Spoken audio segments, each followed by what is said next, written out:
In this video, we're going to talk about a new big key that I just picked up and the book I had to sell to get there and some seller's remorse that goes along with it. Stay tuned. Bry's Comics.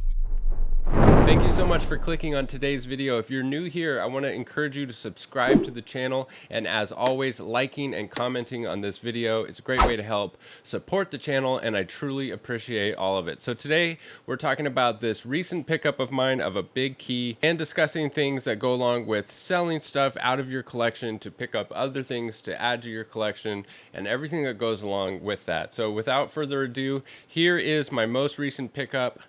Pink Captain America number 217 in a CGC 9.8 with white pages. This is the first appearance of Marvel Man, who later goes on to become Quasar. It's also the first appearance of Blue Streak and Vamp, and it's the first team appearance of the S.H.I.E.L.D. super agents in Marvel Man, Texas Twister, Blue Streak, and Vamp.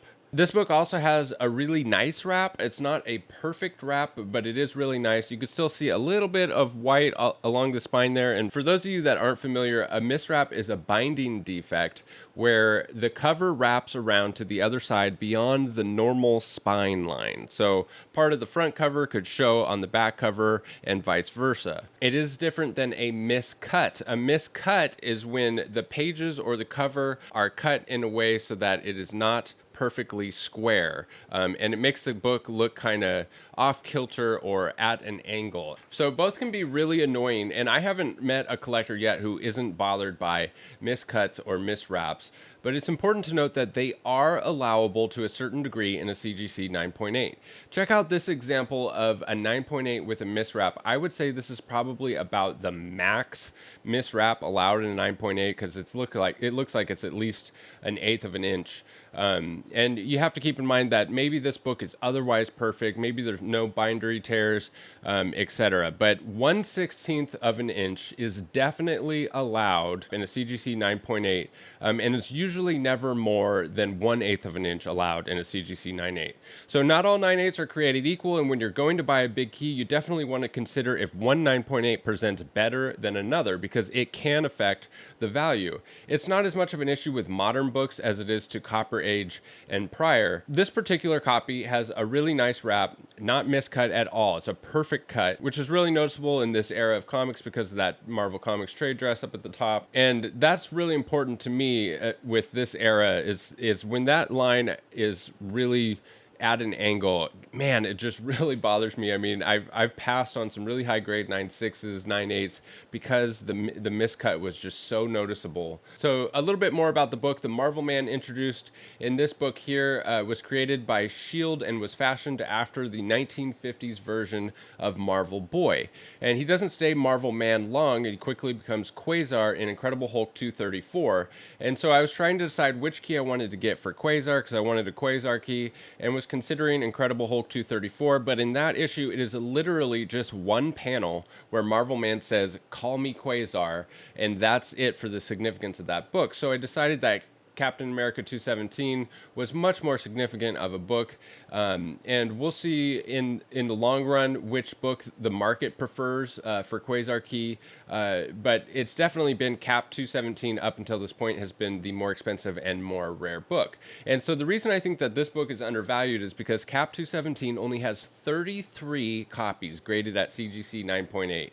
The most recent sale was in March for 1,478, and I paid $15.20 shipped. And so that $14.78, you have to keep in mind that could have been on an auction site, and they could maybe had to pay sales tax, shipping, and possibly even a buyer's fee on top of that. So potentially my $15.20 ship was a better deal than the most recent sale. And in this market, anytime you can get something at or below FMV for a big key, it's just not that easy to come by these days. And so I've been looking at this book for a long time, and I've actually never seen one listed at a reasonable price. There's one listed right now for about $2,000, but it has a significant miswrap. There's another listed for $3,150, but it has a significant miswrap and a miscut. And there's one listed for $5,500, which actually looks pretty perfect, but it's just the front of the book. We can't see the back, so it's possible that the miswrap goes on to the back of the book, and $5,500 is just nowhere near FMV. So really, this was one of those situations situations that doesn't come up that often where someone had a key that I was interested in and have been looking for a long time, and it was the right price and the seller was ready to sell. The people asking $3,150 and $5,500 really just don't want to sell at this point, and honestly, I don't blame them. There's only 33 graded at a CGC 9.8 in the world at the moment. This truly is a really rare collectible that has potential to be a major key if we get Quasar in the MCU, who has been rumored for the MCU for quite some time and could likely appear in the next Guardians of the Galaxy movie. The best part about this deal was that I found the listing on eBay. The seller was actually asking $1,700, and I was able to connect with them privately, so we both saved a lot of money. I've done this many times with big keys where I find a listing on eBay, connect with the seller privately, and we both end up saving money. It's important to note that while it is against eBay's policy to message the seller directly through eBay and try to arrange a deal outside of eBay, that's against eBay's policy. But it's not against eBay's policy if you happen to connect with the seller through your own channels and your own means. In today's online world, people are really accessible, and it's not hard to find people on other channels like Instagram and Facebook.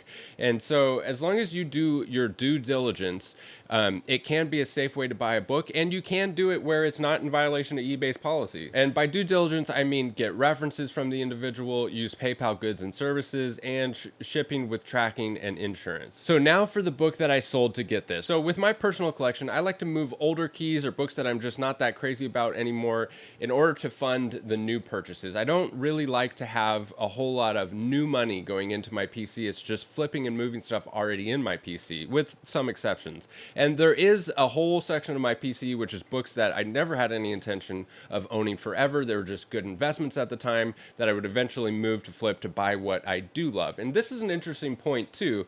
I was talking to my friend Hugh about this, about what is the end game here with collecting and flipping. And he mentioned that he'd like to have, 50 books in his personal collection that were just 50 really nice books that he absolutely loves, and that would be kind of a good ending point. And as you know, if you're in this hobby at all, I mean, it can take you years to flip and trade to get just one key that you're really interested in. So 50, I mean, we're talking about a lifetime of collecting and flipping, and it's part of the hobby. It's what makes this fun, and it's just a really interesting point. And I'd like to hear from you guys. What is your end game with collecting? Are you is there a certain point where you would just be happy? And then, let's say you'd be happy with those 50 keys. Like, at any point, are you happy with all the grades? Or are you constantly on a mission to upgrade those grades? This hobby for me is personally, a lot of it has to do with the journey, right? And the journey of trading and flipping and moving things around is part of the fun. Like, it's not necessarily the end game and the end goal. So just curious to know what your guys' thoughts are on that whole subject. So the book that I moved was one of these books in my PC. It was never a forever book for me. It was just one that I knew I would flip at the right time. And I'm talking about Invincible Iron Man #9, the Turcotte variant in a CGC 9.8. This is the first full appearance of Riri Williams, and it's the much more rare version with only 113 CGC 9.8s on the census at the moment compared to 800 of the regular covers. And the reason it's so rare is because in order to qualify for this order, retailers had to meet or exceed their orders of issue number 7. It's a marketing and sales strategy that the distributor used to try to boost sales of a book that would otherwise have low orders. And most retailers didn't do it, and that's why this variant is so rare. It's not an incentive, but it did have a qualifier in order to order it. So I sold it to my buddy Shu. Shout out to Shu. Congrats on the new Riri book, my friend, for $2,800, and immediately started to feel seller's remorse. I knew that this would be the last time I would ever own this book in a CGC 9.8, and I knew that it was all but guaranteed to go up in value. I can see that book being a $3,500 to $4,000 book when the show is released, quite possibly even more, depending on how big of a role Riri goes on to have in the MCU. So why did I sell it? Well, I got the book for $400. It was a CGC 9.6. I cracked and pressed it, resubmitted it, and got the 9.8. So I wasn't into it that much and made well over $2,000 profit on the sell. And it was really the first time I had a good cash offer on the table for the book. And but now I'm thinking it's just a dumb thing that I did. I mean, I know it's going to go up in value, and I'm constantly buying books that I think are going to go up in value. So why would I sell one that I had, money in the bank, so to speak? And the more I think about it, and I was talking to my buddy Andre about it later that day, and he said, listen, man, no, we have a saying in the stock industry, nobody ever went broke making a profit. And I think that's kind of where my head was at with it too, is a bird in hand is worth two in the bush. I have a good cash offer on the table. Yeah, I'm leaving some money on the table. If I just held on to it longer, I know that it would be worth more. But there's also something to be said about the fact of selling the book to a friend, or a follower, somebody who I engage with about comics all the time. Selling a book to that person at a price that I know he has a chance to make some sweet coin as well. That feels better than selling it thinking it's at its absolute peak. And so that's kind of just how I'm looking at it now is, yeah, I left some money on the table. Yeah, I sold this key well before its peak and could have had some more money on it. But I sold it to somebody who I know, who I talk to about comics all the time, and they stand to make some money as well. And so I can feel really good about that transaction. And that's what's so great about this hobby is the same can be said for this book that I purchased. I mean, it was all-time record high, $15.20. That's the highest price ever paid for this. So the person that sold it, he got a great deal. He sold it for an all-time record high, and I got a great deal because I know this is going to go up in value, potentially a lot in value in the future. So that is one of the great things about this hobby is where is the peak for these books? I mean, especially when you look at like the long term.